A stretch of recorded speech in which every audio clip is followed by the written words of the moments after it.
In 1900, the average American farm family bought almost nothing. Butter, soap, candles, medicine, even the broom that swept the kitchen floor, all of it came from their own hands. Today, every single one of those things is a billion-dollar industry. And here's the twist. Number 3 on this list was so ordinary that farm kids made it by the crank.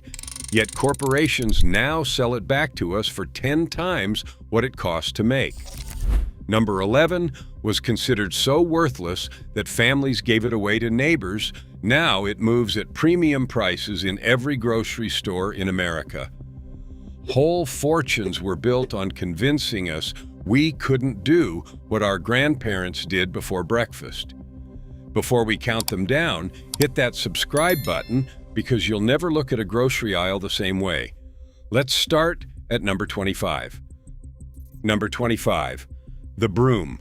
Before every American home had a plastic-handled sweeper from the store, farm families grew their own. They planted broom corn along the fence line, a tall, tasseled cousin of sorghum, and in late summer the kids pulled the seed heads, dried them in the loft, and Grandpa bound the bristles tight around a hickory handle with waxed cord. A good broom cost nothing but a Saturday afternoon, and a family might make a dozen a year, selling the extras at the general store for a nickel apiece. The whisk of straw across a plank floor was the first sound of morning in a farmhouse, the signal that the day had begun. Broom making was a genuine trade passed from father to son, with each maker's binding as recognizable as a signature. Today, the cleaning products aisle is a multi-billion-dollar business, and almost no one alive remembers that a broom once grew in the garden. Number 24, baskets. Long before cardboard boxes and plastic totes, everything a farm carried moved in a basket someone had woven by hand. In winter, when the fields lay frozen and idle, farmers cut white oak or willow, split it into thin splints with a draw knife, and wove market baskets, egg baskets, and great bushel hampers for the harvest. A skilled weaver could turn out a basket in an evening by lamplight, and a sturdy one lasted 20 years. Children learned the over-under rhythm before they learned their letters, small fingers packing the splints tight. Each region had its own pattern, its own weave, a quiet fingerprint of the family that made it. When wire and cardboard arrived, the craft withered almost overnight. Today, hand-woven baskets sell as folk art for hundreds of dollars, and the storage and container industry moves billions, built on a skill that once cost only a farmer's patience through a long winter. Number 23, rope and twine. On a working farm, rope was the thread that held the whole operation together. Halters, harnesses, hay bales, well buckets, and for generations, the farm made its own. Families grew hemp or flax or braided cord from twisted plant fiber and even horsehair, spinning it on a hand-cranked rope walk stretched between two posts in the yard. The steady creak of the twisting jack was a sound every farm boy knew, and a length of good rope was treated like money, coiled and hung with care in the barn. Making it was a two-person job, one to feed the fiber, one to turn the crank, and it bound families together as surely as it bound the hay. Today, cordage and industrial rope is a global industry worth billions, and the skill of laying a rope by hand survives mostly in maritime museums and old men's memories. Number 22, candles. Before the flip of an electric switch, light itself was something a farm produced. Every autumn, after the hogs and cattle were butchered, farm wives saved the tallow, the hard white fat rendered slow over the kitchen fire, and turned it into candles for the coming dark months. They dipped cotton wicks again and again into the melted fat, building each candle layer by layer, or poured the tallow into tin molds that hung by the dozen. A single day's work lit the house until spring. The smell of rendering fat filled the whole homestead, and children counted the finished candles like treasure because a night without light was a night lost. Tallow candles smoked and guttered, but they were free. Today, the candle industry is worth over $3 billion a year in America alone, scented, colored, and sold as luxury, a glowing echo of a chore no farm could skip. Number 21. Soap. Nothing captured farm thriftiness like soap because it was made from the two things every kitchen produced in surplus: waste fat and wood ash. Farm wives saved bacon grease and meat trimmings all year, then leached lye from a barrel of hardwood ashes by pouring rainwater slowly through it. They boiled the fat and the lye together in a great iron kettle in the yard, stirring for hours until it came to trace and thickened into a golden mass. Poured into wooden frames and cured for weeks, it cut into rough bars that scrubbed floors, clothes, and children alike. The recipe was passed by feel, not measurement. A drop of the wrong strength ruined the batch. It cost nothing but labor and ash. Today, soap and personal care is a colossal industry worth tens of billions, and few shoppers reaching for a scented bar know it began with drippings and a barrel of ash.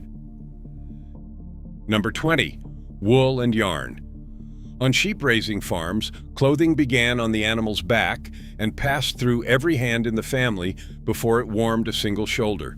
In spring, the sheep were sheared, the fleece washed and carded into soft rolls, then spun into yarn on a wheel that hummed by the fire through long winter evenings.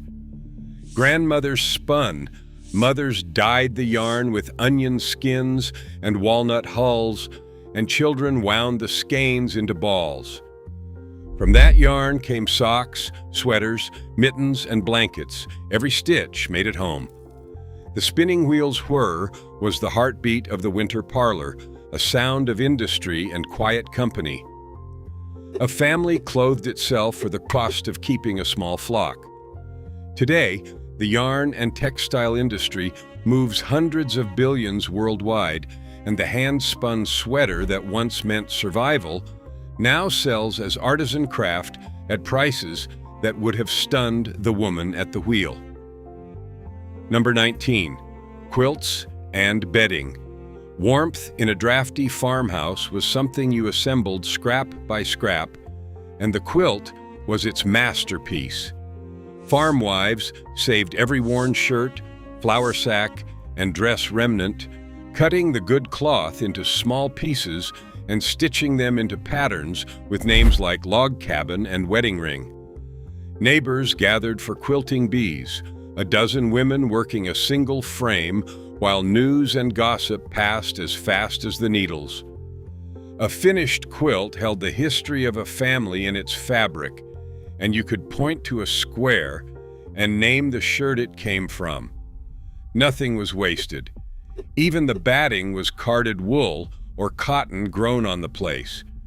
Today, home bedding and textiles is a multi-billion-dollar industry of factory comforters and imported sheets, while a genuine hand-stitched quilt is treated as an heirloom auctioned for thousands, a warmth the modern aisle can price but cannot truly replace.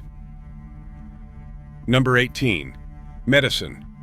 Long before the corner pharmacy, the farm was its own apothecary, and the garden was the medicine cabinet. Farm wives grew and gathered herbs, comfrey, mint, sage, willow bark, ambuwa, and mullein, drying them in bundles from the rafters and brewing them into teas, salves, and tinctures for every ache the family knew. A honey and onion syrup soothed a cough. A mustard plaster drew out a chest cold. Willow bark, the ancestor of aspirin, eased a fever. The recipes were guarded and handed down, each mother trusting the remedies her own mother had used. It was knowledge earned through necessity, because the nearest doctor might be a full day's ride away. Today, the pharmaceutical and supplement industry is one of the largest on Earth, worth hundreds of billions, and a striking number of its blockbuster drugs trace their roots straight back to the same humble plants that once dried in a farmhouse kitchen. Number 17. Yeast. Bread needed leavening, and the farm made its own life force for it long before a little foil packet appeared on the store shelf. Farm wives kept a sourdough starter alive on the back of the stove for years, sometimes for generations, feeding it flour and water like a member of the family, carrying it to new homes when they moved. Others brewed yeast fresh from potato water and hops, capturing the wild spores that drifted through every kitchen. That bubbling crock was tended with near religious care, because to lose the starter was to lose your bread. The sour, living smell of it was the smell of the kitchen itself. Today, commercial yeast is a quiet giant of the food industry, worth billions, engineered for speed and shelf life, while the wild starters our great-grandmothers guarded now sell online as prized heritage cultures with their own devoted following. Number 16. Vinegar. Every farm ran on vinegar for pickling, for cleaning, for medicine, and no one dreamed of buying it because it made itself. When a barrel of hard cider went past drinking, the family simply let it turn, exposing it to the air until the wild bacteria soured it into sharp, amber apple cider vinegar. A mother, the gelatinous raft that formed on top, was saved and shared like a starter, passed from farm to speed the next batch along. The vinegar barrel lived in the cellar, tapped for kitchen work all year round, costing nothing but the apples that would have spoiled anyway. It was thrift turned into flavor, waste turned into a pantry staple. Today, vinegar is a billion-dollar industry, and raw, unfiltered apple cider vinegar, the very kind that once formed on forgotten cider, is marketed as a premium health tonic at prices that would make a frugal farmer laugh. Number 15. Sauerkraut. When the cabbage came in by the wagon load, the farm turned it into food that would last all winter, and it did so with nothing but salt and thyme. Families shredded heads of cabbage into a great stone crock, packed it down in layers with coarse salt, and weighted it with a scrubbed river stone until the brine rose over the top. For weeks, it bubbled quietly in the cool cellar, the wild fermentation transforming plain cabbage into tangy, long-keeping kraut rich in vitamins that carried the family through the bleak months. The sour smell of the crock was the smell of winter security. It cost pennies and fed a family for months. Today, fermented foods are a booming billion-dollar industry, sold in refrigerated jars as gut health superfoods, while the humble crock in the cellar, once as common as the wood stove, has all but vanished from American homes. Number 14. Pickles. Before the harvest could rot, the farm preserved it, and pickling was the everyday magic that made summer last into February. Cucumbers, beans, beets, watermelon rind, almost anything the garden gave in excess went into crocks and jars of salt brine or spiced vinegar, sealed and stacked on cellar shelves in bright rows. Farm wives guarded their pickle recipes fiercely, each with a secret balance of dill, garlic, and spice that neighbors tried and failed to copy. A well-stocked pickle shelf was a point of pride, proof that no cucumber had gone to waste. The satisfying crunch was the taste of a summer captured and saved. It cost only vinegar, salt, and effort. Today, the pickle and preserved vegetable industry moves billions of dollars a year, and small batch artisan pickles sell for a premium, recreating at a markup exactly what filled every farm cellar for free. Number 13, apple butter. In apple country, autumn ended with a ritual. The great copper kettle set over an open fire in the yard, filled with cider and bushels of apples, stirred without stop for an entire day. Neighbors took turns working the long wooden paddle because if the stirring stopped even for a minute, the whole batch scorched and was lost. Slowly, the apples cooked down into a thick, dark, spiced butter, sweet and glossy, that was ladled hot into crocks and sealed to last the year. The smell of cinnamon and cooking apples drifted for acres, drawing the whole community to the fire. It was a harvest festival and a preservation method rolled into one, and it cost only windfall apples too bruised to sell. Today, apple butter and specialty spreads fill grocery shelves as a billion-dollar category, jarred, labeled, and sold back to us, the flavor of a vanished autumn gathering. Number 12, jam and preserves. Every farm turned its summer fruit into winter sweetness because a jar of jam was joy you could store on a shelf. Strawberries, blackberries, peaches, and plums were cooked down with sugar in a heavy pot until they set, then poured into glass jars and sealed with a skim of wax. The whole kitchen turned sticky and fragrant on canning days, steam fogging the windows, while the jars lined up to cool with their satisfying little pops. A pantry heavy with jewel-colored jars meant a family had beaten scarcity again. That toast in January could still taste like June. It cost only fruit the family grew and sugar bought by the sack. Today, jams and preserves are a multi-billion-dollar industry, and small batch farmhouse preserves sell at a steep premium, the label promising the very homemade quality that once required nothing but a farm wife and a hot afternoon. Number 11, honey. On countless farms, sweetness came not from a store, but from a row of white boxes at the edge of the orchard. Farmers kept bees as a matter of course, tending the hives and harvesting golden comb honey that sweetened everything when sugar was dear or hard to get. The beeswax was saved too, for candles and salves, so nothing was wasted. Working the hives in a veil, smoker in hand, was a skill of patience and nerve, and a good year's harvest could fill crock after crock. Farmers thought so little of the surplus that they gave jars away to neighbors and church suppers. Today, honey is a billion-dollar global industry. Raw and local varieties command premium prices, and the humble backyard hive, once as ordinary on a farm as the henhouse, has become a prized specialty that hobbyists pay to keep and the market can barely supply. Number 10, maple syrup. In the cold snap between winter and spring, the sugarbush farms of the north performed an ancient alchemy, turning tree sap into liquid gold. Families tapped their maples with hand-drilled spiles, hung buckets on every trunk, and gathered the clear sap by the sled load.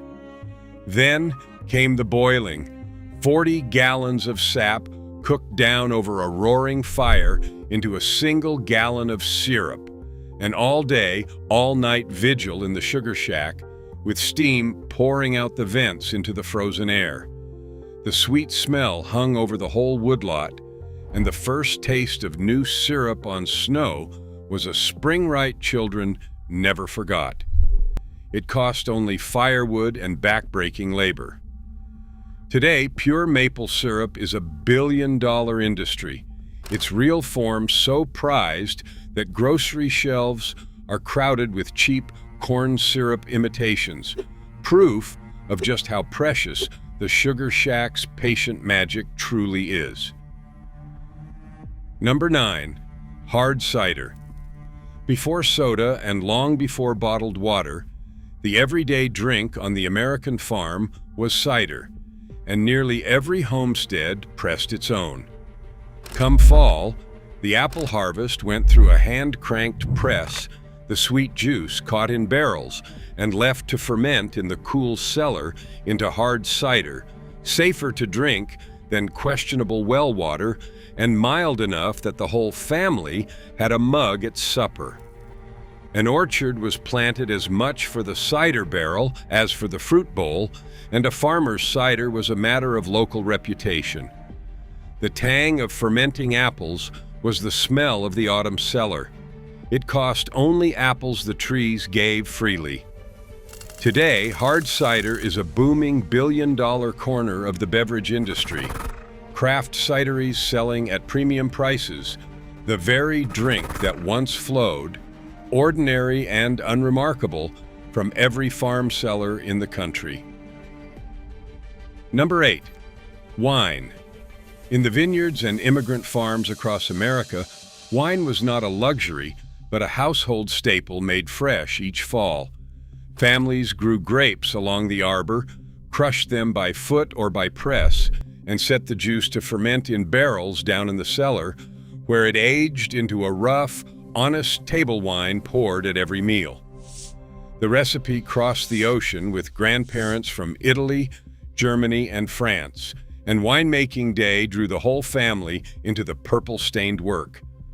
A cellar of full barrels was a mark of a household that lived well, and a jug of homemade wine was the proudest thing to set before a guest. It cost only the fruit of the vine. Today, wine is a global industry worth over $100 billion, bottled and branded and scored, a world away from the farmhouse barrel that fed the table for the cost of a season's grapes. Number 7. Whiskey and spirits. On the frontier farm, distilling was simple economics. A wagon of corn or rye was heavy, cheap, and spoiled, but distilled into a few jugs of whiskey, it became light, valuable, and traded almost like currency. Farmers ran their own small copper stills, cooking the mash and catching the clear spirit drop by drop, aging it in charred barrels until it mellowed to amber. Whiskey paid debts, bought supplies, and warmed the winter, and a farmer's craft at the still earned real respect among neighbors. The recipe and the technique passed carefully from hand to hand. It turned a surplus crop into stored wealth. Today, whiskey and spirits form one of the most profitable industries on earth, worth many billions, with single bottles fetching hundreds, the descendant of a homestead craft that once turned a farmer's extra corn into something that would never rot on the shelf. Number 6. Lard and cooking fats. Every farm kitchen ran on fat it rendered itself, and after the fall hog killing, that meant lard. The trimmings and back fat were cut small and cooked down slow in a great kettle until the fat ran clear, then strained and stored in crocks that kept for a year. Lard fried the eggs, greased the pans, shortened the pie crust, and made biscuits that no modern shortening has ever matched. The crisp cracklings left behind were a treat the children fought over. Nothing from the hog was wasted, and a well-stocked lard crock was a kitchen's foundation. It cost only the labor of butchering day. Today, cooking oils, shortenings, and fats are a multi-billion-dollar global industry of factory-processed products, while old-fashioned leaf lard has quietly become a sought-after specialty, rediscovered by bakers chasing the flaky, tender crust that farm kitchens took entirely for granted. Number 5. Sausage and cured meats. When the hogs were slaughtered in the first cold of winter, the farm became a factory of preservation, and nothing showed more skill than the making of sausage, ham, and bacon. Families ground the trimmings, seasoned them with sage and pepper by feel, and stuffed the mixture into cleaned casings, then hung the hams and sides in the smokehouse over a slow hickory fire for days until they cured deep and dark. That smoked meat had to feed the family until the next fall, so every step mattered. The smell of the smokehouse was the smell of security itself. It turned a single animal into months of meals. Today, processed meats, bacon, and sausage form an industry worth tens of billions of dollars, and the craft ham and small batch sausage, now sold at a premium, is nothing more than the smokehouse art every farm once practiced as a matter of survival. Number 4. Cheese. On the dairy farm, cheese was how a flood of summer milk was turned into food that would keep through winter, and the farmhouse made it in the kitchen with little more than rennet, salt, and patience. Fresh milk was warmed and set until it curdled. The curds cut and pressed in wooden hoops, then aged on cellar shelves and turned by hand for months until they ripened into firm, tangy wheels. Making good cheese was a mark of a skilled dairy wife, and a well-aged wheel was worth trading at the store or serving with pride at the table. It transformed the perishable into the lasting. Today, cheese is one of the great pillars of the food industry, worth well over $100 billion worldwide, and the artisan Farmstead cheeses that win awards today are made by hand, in small batches, exactly as the farm kitchen once made them by necessity. Number 3. Ice cream. In the sweltering days of summer, the farm made its own miracle, and few things brought a family together like the hand-crank ice cream churn on the porch. Fresh cream, sugar, and eggs went into the metal canister, packed round with ice and coarse rock salt, and then everyone took a turn at the crank, the handle growing harder to push as the custard slowly froze. The reward was a bowl of ice cream richer than anything a store could offer, eaten on the steps in the evening cool. It was a treat and an event tied to Sundays, birthdays, and the 4th of July. It cost only the farm's own cream and a block of ice. Today, ice cream is a multi-billion-dollar industry, sold in every freezer aisle in America, and the homemade and small batch labels that command the highest prices reach for a memory of that churn on the porch. Number 2. Bread. No task defined the farm kitchen more than the daily making of bread, the very center of the table and the family's survival. Farm wives baked several loaves at a time, several times a week, mixing flour, ground from the farm's own wheat with water, salt, and the living starter kept on the stove. They kneaded by hand, waited for the dough to rise by the warmth of the fire, and filled the whole house with the smell that meant home more than any other. A woman's bread was her reputation, and a fresh loaf shared with a neighbor was the deepest kind of welcome. It cost only grain and labor, and no family went without it. Today, commercial bread and baked goods form an industry worth many tens of billions, with bread sliced, wrapped, and preserved, while a genuine loaf of handmade farmhouse bread has become a small luxury we pay dearly to recapture.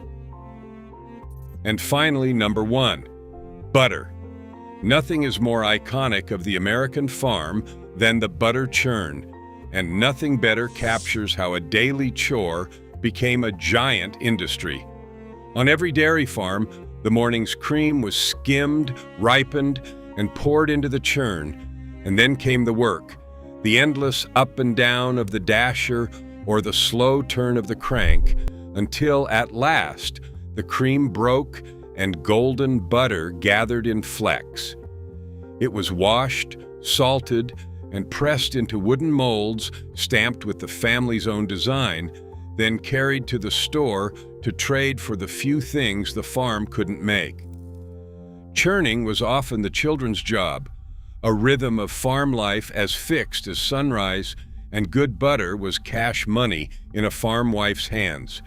It transformed the everyday milk of the herd into wealth and flavor at once. Today, butter and dairy stand among the largest food industries on the planet, worth hundreds of billions of dollars, and the grass-fed, hand-churned European-style butters now sold at premium prices are simply the return of what every farm once made before breakfast, from the cream of its own cows, with nothing but a churn and a strong arm. From the broom that grew in the garden to the butter churned before dawn, these 25 products tell one quiet story. The American farm once made nearly everything, and one by one, those skills were sold back to us as industries worth billions. What our great-grandparents did for the cost of their own labor, we now pay a premium to buy, and often a second premium to buy the homemade version. So here's my challenge. Pick just one from this list and make it yourself this week. Bake the bread, churn the butter, ferment the kraut. Then tell me in the comments which one you tried, because these weren't just chores. They were independence, and it's still ours to reclaim.